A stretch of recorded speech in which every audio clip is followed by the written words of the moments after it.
Thank you for the introduction, Eero, and thank you again to everyone that's been involved in organising this event. As Eero said, my name's Alexandra Gow, and today I'm going to be speaking about the representation of women and non-binary people at National Gallery Scotland. Specifically, this will be in the context of two exhibition programmes, Migration Stories and Counted, both of which were curated by women and which took place around 10 years apart, seeking to capture a diverse expression of Scottish identity. And I should also mention that Migration Stories, the research around this that I'm going to present, was conducted by me and funded by UCA and Fast Forward. So I worked with Anna Fox and Anne Lydon, the director of National Gallery Scotland, as well on that. So that information wouldn't be possible without Fast Forward's contributions. So on this screen, there is a picture of the library and archive at National Gallery Scotland. It's located at our portrait gallery, and this space is home to over 55,000 photographs and where the Scottish National Collection of Photography is kept. So this is where the majority of my research takes place. So the first of the two exhibitions I will discuss is Migration Stories.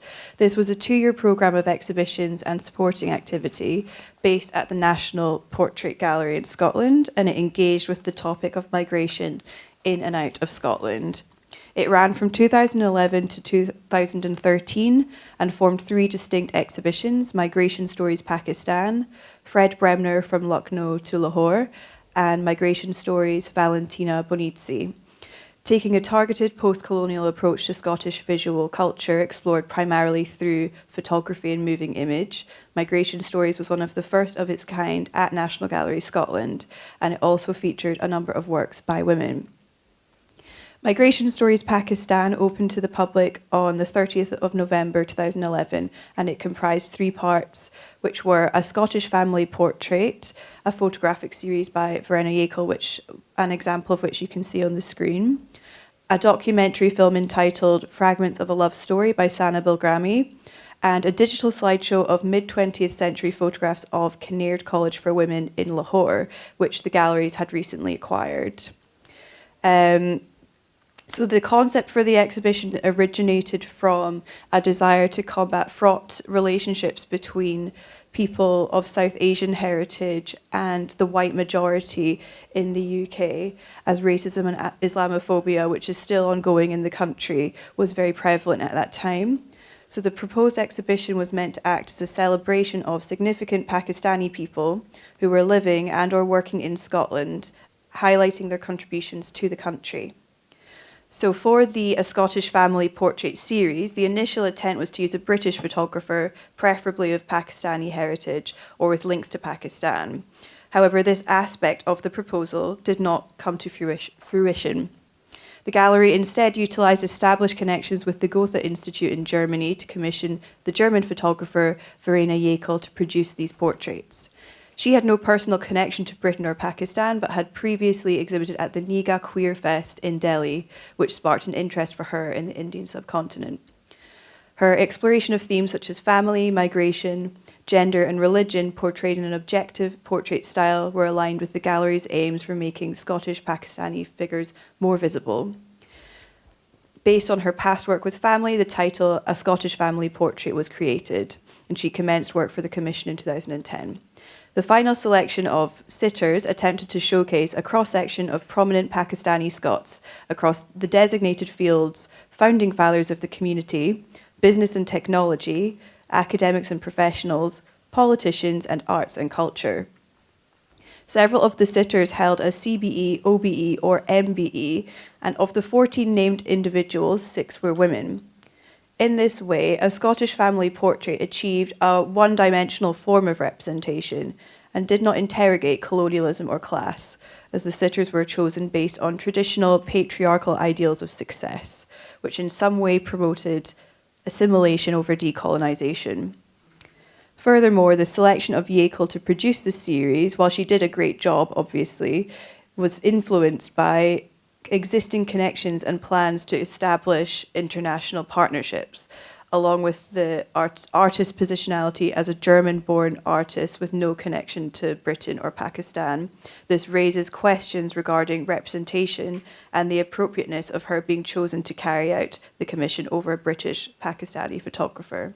That's not meant as a criticism of Yekel herself, but just of the decision-making that the gallery was going through at the time. This highlights an aspect of collections practice which forms a barrier for Black and minority ethnic artists to enter collections, whereby artists are selected via established gallery relationships, i.e. white patriarchal relationships. The Kinnaird College for Women slideshow displayed images from the gallery's archives, specifically those related to the school's former head teacher, Isabella McNair. The dates for these works are currently unknown, however, I would currently place them somewhere between 1920 and 1950, based on the time of the school's opening and the presence of McNair in the photographs. McNair was born in Kilmarnock in 1887, and she spent 31 years as an educator in Pakistan before returning to Scotland in the 1950s. The interpretation provided for this slideshow portray her in a positive light and note that she was dedicated to the advancement of women's rights, practiced religious tolerance at the college, and sheltered refugees during partition. The photographs themselves are primarily snapshots of everyday student life, which suggests that these could have been taken by a member of the college, ergo a woman. However, this was not interrogated, and the white gaze remained prevalent. While there existed a clear willingness to apply post-colonial approaches to the curation of migration stories Pakistan, white patriarchal narratives were not entirely decentered. This display focused on the experience of a white woman, while her South Asian students were discussed only in reference to her achievements. The colonial context of the college being founded as part of Christian missionary efforts in the Indian subcontinent was also not addressed. A Scottish family portrait being made by a white photographer also raises concerns in this regard. Leaving Sana Bilgrami's documentary film as the only facet of Migration Stories Pakistan, in which a Pakistani person explicitly represented their own experience. In Fragments of a Love Story, Bilgrami, who is a Pakistani-born artist based in Scotland, explores the life of her great-grandfather, who had travelled to Edinburgh to study medicine, piecing together his story alongside her own experience of coming to the city 100 years later. I'm now going to skip past the Fred Bremner section of the Migration Stories programme, because that was entirely focused on the male photographer Fred Bremner, but that will be considered in my analysis of the programme as a whole. But I'd like to share a bit about the Migration Stories Valentina Bonici, which took place in February 2013 and was the final instalment of the programme. This was because funding for the project had now come to an end. So this took the form of a solo show by Valentina Bonici, an Italian-born artist who had been living in Scotland for 8 years at this time. The exhibition was woman-centric and spotlighted Italian and Italian-descended women living in Scotland. Through the works on display, Bonici strove to use photography as a means of imaginary documentation of experience, shedding light on a moment in Scottish history that she found to be overlooked, namely the treatment faced by Italian migrants during World War II and the weight that this bore upon their descendants in 21st century Scotland. The photographs featured were not acquired by the gallery, and the exhibition closed in September 2013, marking the end of Migration Stories at the galleries.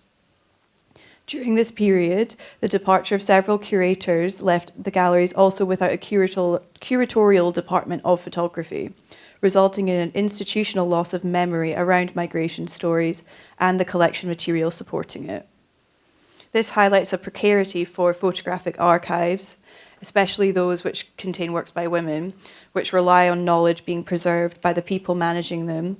And if there are no continuity plans for these archives, then knowledge can be lost when these individuals themselves leave. So I'm now going to fast forward to 2022, and this is about a decade later, and talk about another exhibition focusing on Scotland, migration and identity, which also took place at the Portrait Gallery. In March 2022, Counted opened to the public and attempted to reflect back on its audience, specifically those who were underrepresented in the gallery's collection. The exhibition was inspired by the questions asked in the Scottish Census, which is a comprehensive survey of the Scottish population that is conducted every 10 years. The survey entails a wide range of questions, gathering detailed data on demographics in Scotland, which cover religion, gender, housing, heritage, and more. The findings are used for planning new infrastructure, community services, and government policy. Essentially, it's a way of finding out who the Scottish public are, what shapes them, and what they might need to improve their quality of life. Thus, the concept for Counted hinged on the notion of identity. Who are the people of Scotland? What occupations, ethnicities, religions, sexualities, disabilities, and gender identities are represented in the population, and how does this shape us as people? Is there a unified way of being that constitutes Scottishness, or is it the diversity of experience within the country itself that binds us? Counted attempted to explore these questions and offer a cross-section of society in terms of both the subjects represented and the photographers represented.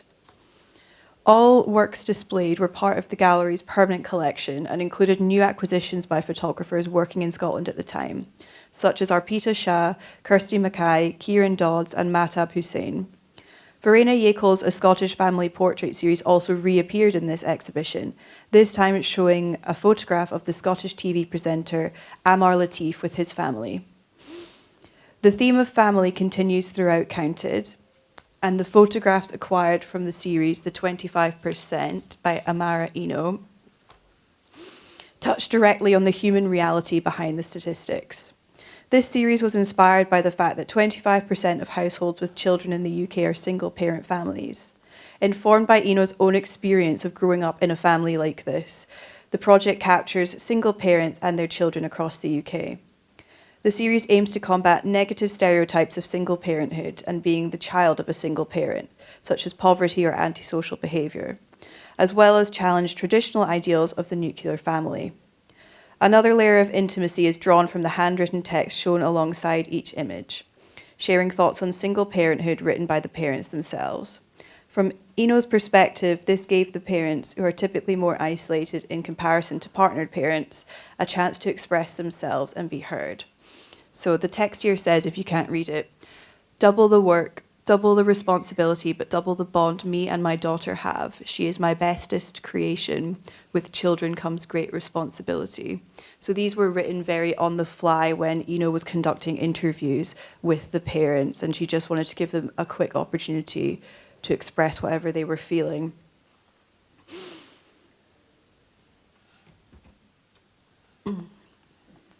Taking stock of both migration stories and Counted, there are some comparisons to be made in terms of progress. The limitations of migration stories included lack of funding, budgetary constraints, and scarcity of known diverse material within the archive at the galleries, all of which posed a limitation to the longevity, curation, and impact of the programme. The curator found it difficult to draw out diverse stories from the collection, and thereby had to rely on loans to address these issues.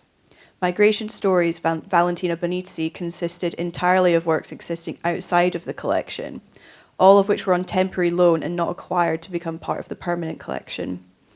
This sense of impermanence signifies a common fault of institutions engaging with issues related to equality and representation, particularly when it comes to women, where these are considered in transience but fail to become fully embedded for the long term. Migration Stories also lacked focus and attempted to answer to a multitude of broad themes in a limited time frame, consisting a major constraint to the success of the project in the context of present-day equality standards. Complex issues such as colonialism, race, gender, and migration were all touched upon, but not fully interrogated, nor was the gallery's positionality as a patriarchal institution or their accountability for upholding such structures addressed. 10 years on, Counted reflects the progress that has been made across society and the art sector, though there is still much more that needs to be done. In terms of artist representation, men made up 61% of the exhibition, with only 39% women artists. Several of the standout images of women, like the ones shown on the screen, which are great photographs, were made by male photographers. While there is nothing inherently wrong with this, it becomes a problem where the percentages of male to female artists is skewed towards men, as representation is unbalanced in favour of the male gaze. However, a concerted effort to represent the underrepresented was made throughout Counted, in a way that invited understanding and empowerment as opposed to assimilation. This was made possible through an Art Fund grant awarded specifically to the curator Louise Pearson for diversifying the collection. Similarly, many of the merits of migration stories came from its dedicated curator, Sheila Asante, who was hired with Scottish Arts Council funding that was intended exclusively for the salary of a curator from Black and minority ethnic background. This highlights just how important adequate and dedicated funding is for the transforming of the art sector. Affirmative action in hiring practice and collecting policy is essential to redressing imbalances in photography, particularly for women, queer people, and people of colour, etc. All in all, 10 years of progress is evident through the study of each of these exhibition programmes, but we must continue to push forward still. That is the end of my talk. Thank you so much for listening to me, and I can't wait to hear the rest of the panels.